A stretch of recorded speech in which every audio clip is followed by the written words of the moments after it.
মানুষ দুনিয়ার জমিনে থাকবে, কবে আসবে, কবে আবার দুনিয়া থেকে চলে যাবে, কি খাবে, কি পরিধান করবে, কোথায় থাকবে, কোথায় তার কবর হবে, এই সব আল্লাহ রাব্বুল আলামিন নির্ধারণ করে রেখেছেন কতদিন আগে।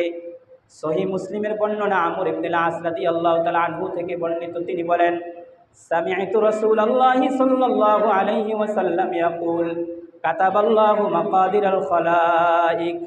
সমগ্র সৃষ্টিজীবের ভাগ্যলিপি আল্লাহ রাব্বুল আলামিন লিপিবদ্ধ করেছেন। ক্বাবলা আন ইয়াখলুকাস সামাওয়াতি ওয়াল আরদা বি50 আলফা সানা।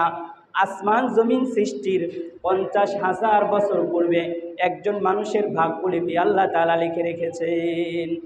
অলা বর্ণনাকারী বলেন, ওয়া আরশুহু আলাল মা।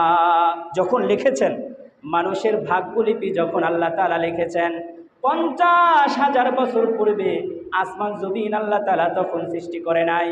রাবি বলেন, তখন আল্লাহ রাব্বুল আলামিন